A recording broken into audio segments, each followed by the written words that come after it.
Bonjour, chers téléspectateurs de Couleur TV. Nous sommes très ravis de vous retrouver dans la suite de nos entretiens.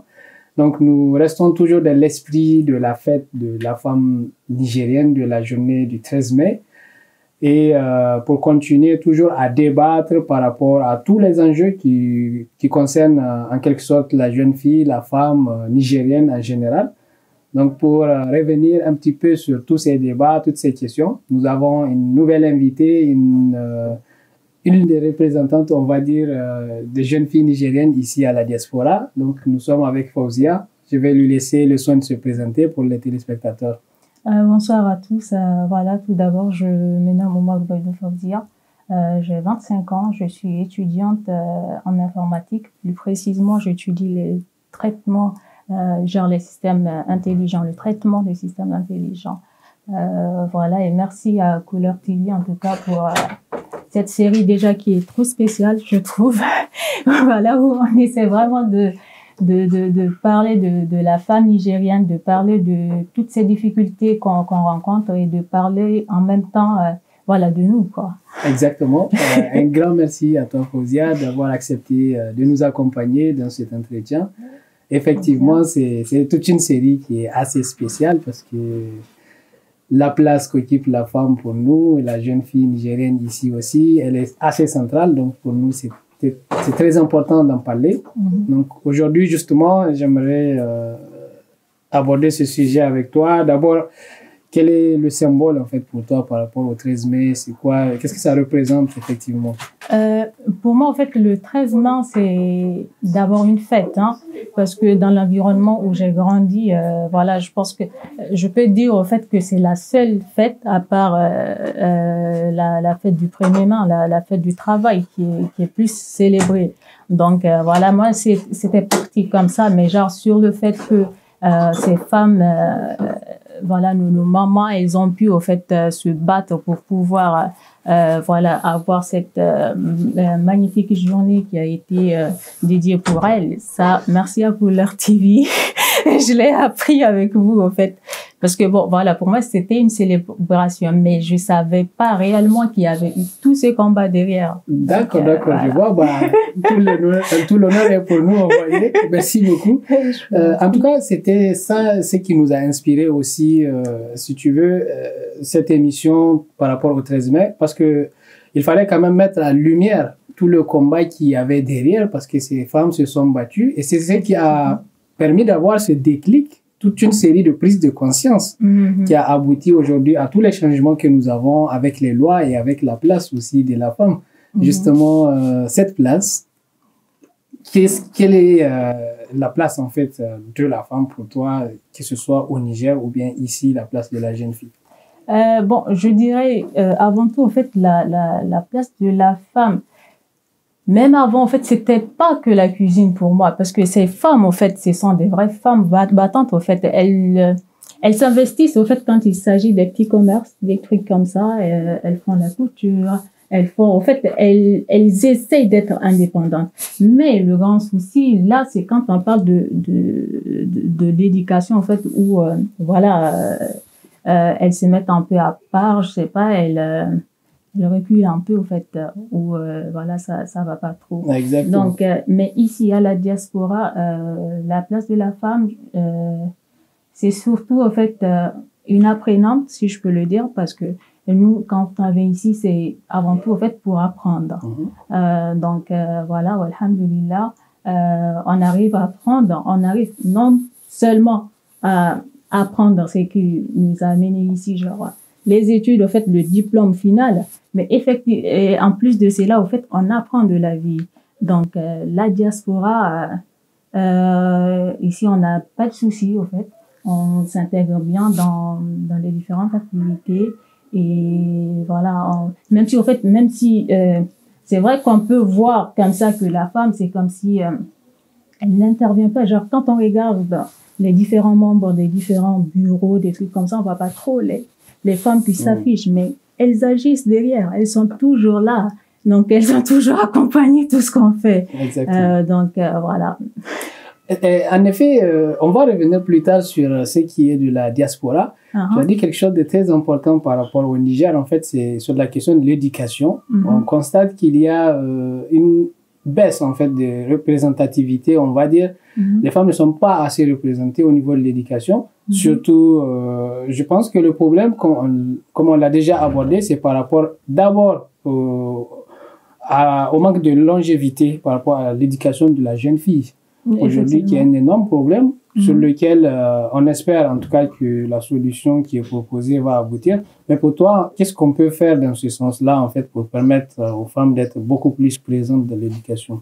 Au fait, je pense c'est un combat dans lequel où tout le monde doit participer. Voilà, à chaque, je sais pas, à chaque niveau, je peux dire qu'il y a un problème. Déjà, la femme elle-même, en fait, on trouve que les femmes, si ce sont pas en fait des femmes, je sais pas, qu'on trouve un peu dans les villes, mais dans le milieu rural, elles sont même pas conscientes du gain qu'elles ont. Elles-mêmes, en fait, en tant que femmes, en fait, elles sont trop distraites, surtout avec les histoires de dandali, des trucs comme ça. En fait, elles ont, en fait, l'environnement même où elles ont grandi, c'est un grand souci. Ça ajoute tellement sur elles que même elles-mêmes, en fait, on n'a même pas besoin de les dire, voilà, de les faire en fait des mariages arrangés, des trucs comme ça. Non, elles sont elles-mêmes partantes, en fait. Elles commencent à s'engager, si je peux le dire, dans des relations amoureuses, ce qui est trop grave quand on est très jeune, quand on est très innocente, quand on ne connaît même pas la vie, parce que, je sais pas, une fille de 13 ans, qu'est-ce qu'elle connaît de la vie? Qu'est-ce qu'elle connaît de l'amour? Elle sait absolument rien. Peut-être, je sais pas, elle se base sur ces chansons qu'elle a dans la tête, et puis voilà, elle s'est dit, bon, voilà, ça c'est l'amour, tout ça, ta. Et quand elle commence à s'engager, au fait, elles vont essayer d'être dans des relations avec des commerçants, des gens qui sont déjà stables, hein.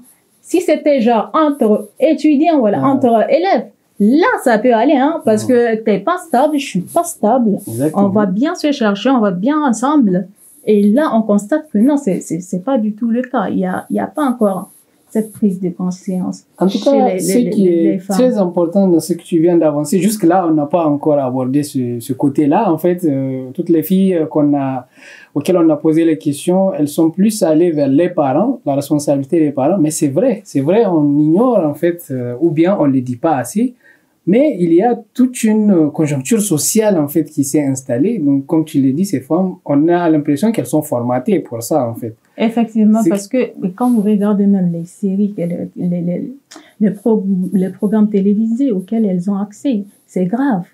C'est grave, genre quand tu es déjà un enfant, en fait, au lieu que tu regardes les mangas, les dessins animés, des trucs comme ça, quelque chose de plus éducatif, non.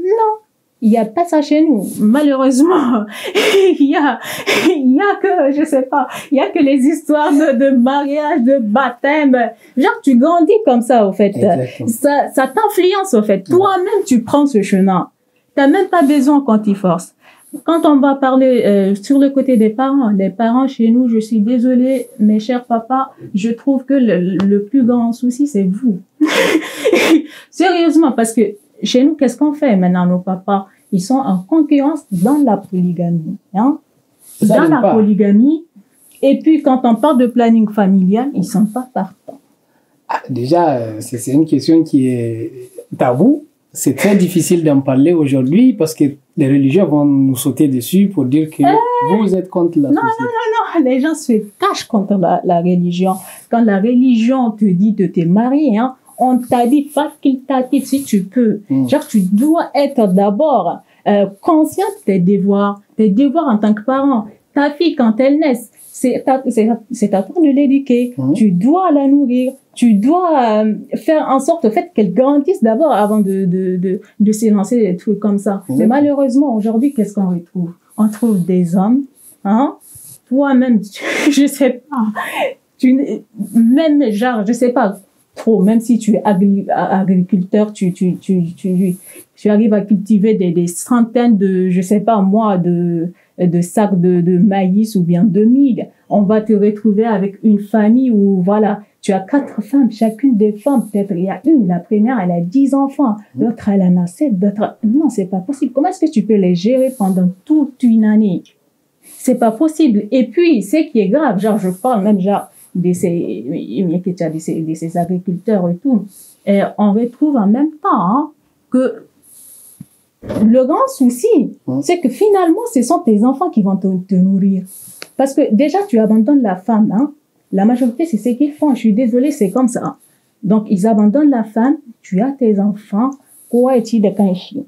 C'est ce qu'on fait quand ça devient grave. Tu ne peux pas gérer le truc. Donc, qu'est-ce que ces femmes, elles font? Parce que ce sont les femmes, au final, qui sauvent le mariage. Quand le mari, il est irresponsable, c'est à la femme de se battre, de faire des petits commerces. Et qui est-ce qu'on envoie pour vendre ces petits produits? Les enfants, justement, donc. Mais les enfants, c'est...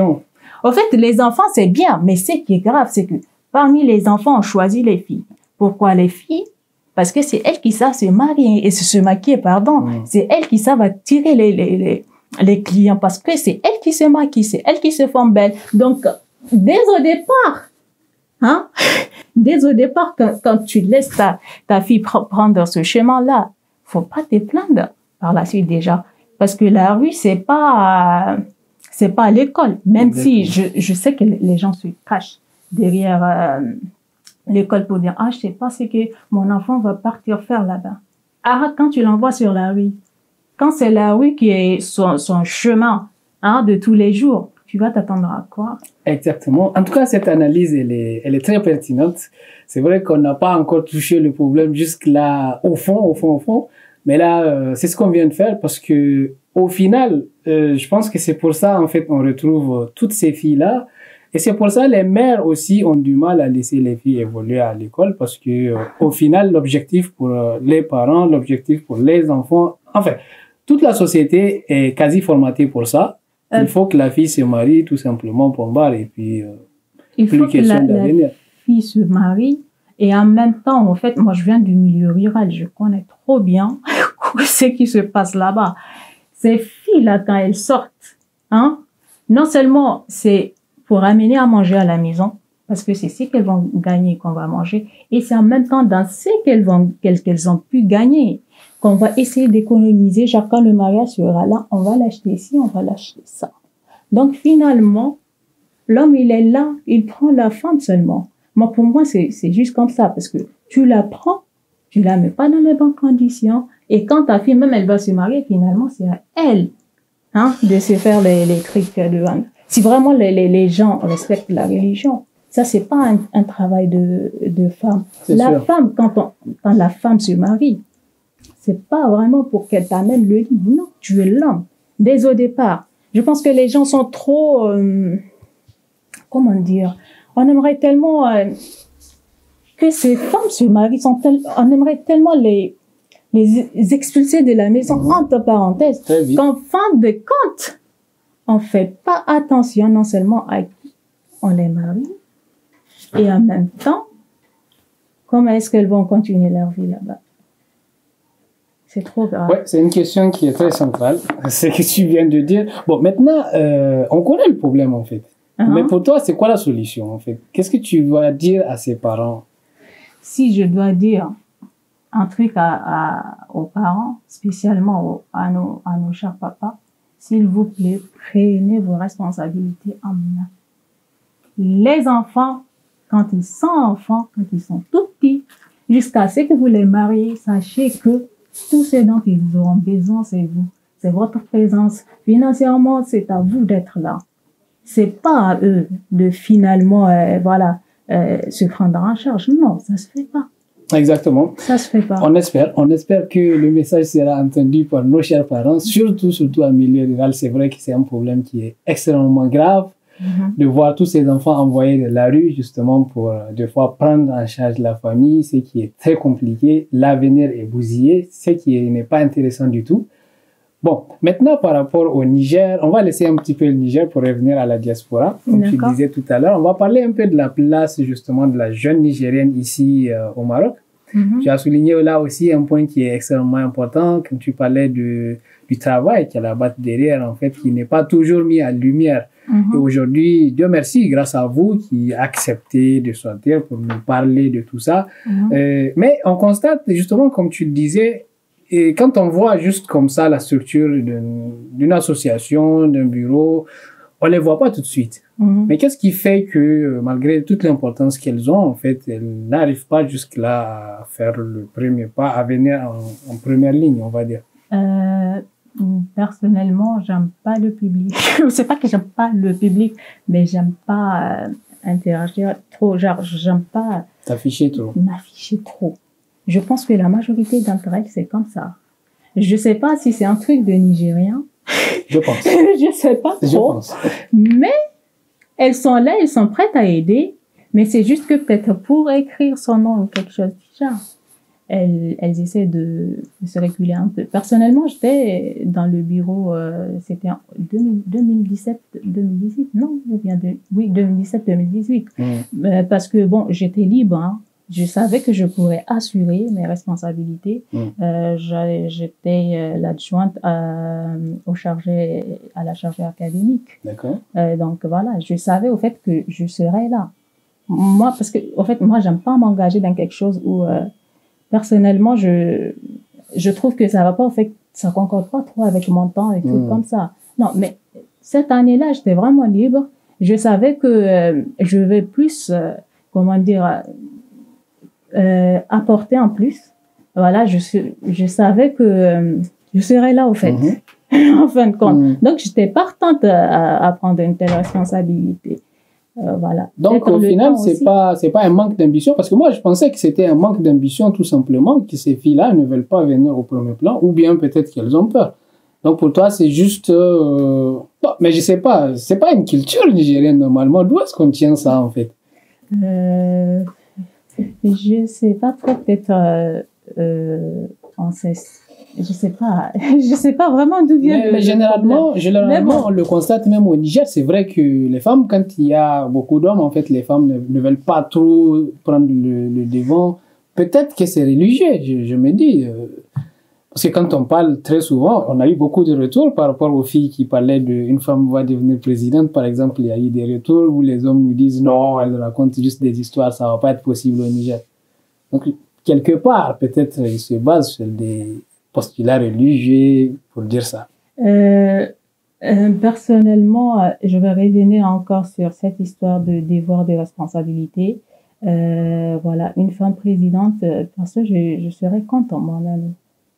Parce qu'en fait, il faut pas trop se baser sur le fait que, voilà, ça c'est mon droit, je veux le faire, des trucs comme ça, et puis tu oublies tes responsabilités. Si une femme veut devenir présidente, par exemple, au Niger, hein, c'est pas, elle peut pas être une femme même si elle a 3 enfants, hein, elle peut pas gérer ça, en fait. Parce que les enfants, déjà, ils ont besoin de la présence d'une mère. Moi, je trouve que la politique, jusqu'à vouloir aller au sommet, je sais pas, la place de la présidence, tout ça.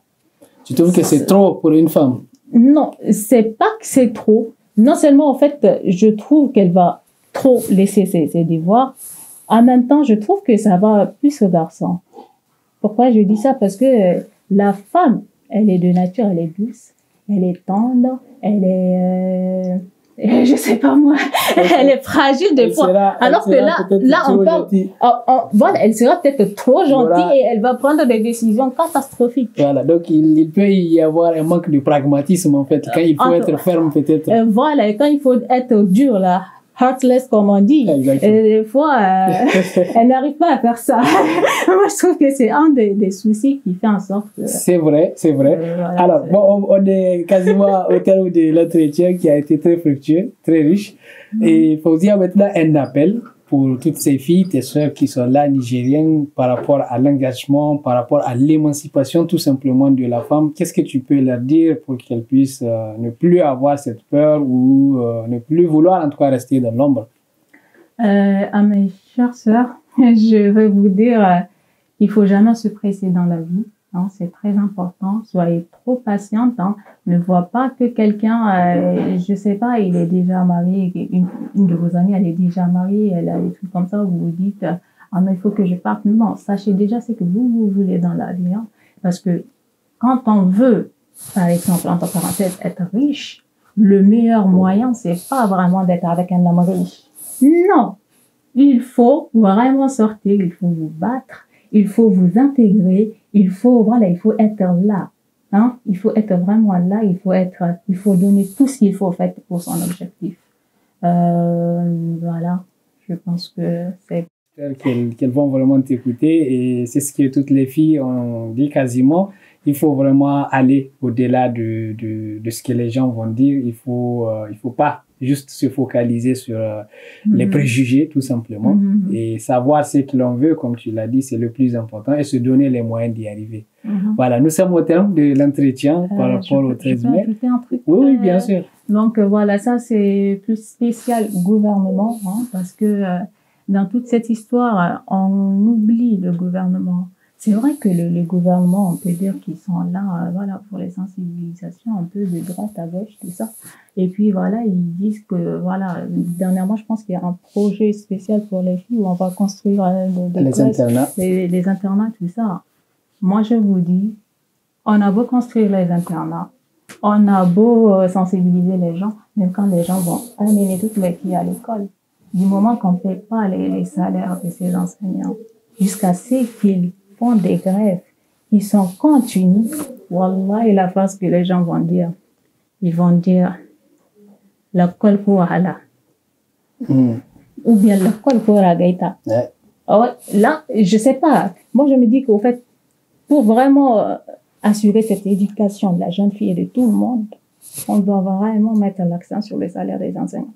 Ça doit être là. Exactement. Non, ça c'est une évidence. C'est une évidence. De toute façon, l'enseignant doit être dans des conditions en fait de vie et de travail correctes pour qu'il puisse faire son travail comme il se doit. Et il faut surtout qu'il reprenne sa place qui était centrale. Autrefois, l'enseignant était on va dire, l'une des personnes les plus respectées de la société nigérienne, globalement même. Aujourd'hui, les enseignants ont perdu cette place. Et ils vivent dans des conditions qui sont précaires. Donc, c'est normal, en fait, qu'ils ne puissent pas travailler correctement. Ouais, et que finalement, on n'a pas une éducation de qualité. Exactement. Donc, ce sont les conséquences. On espère que les solutions seront trouvées tout simplement.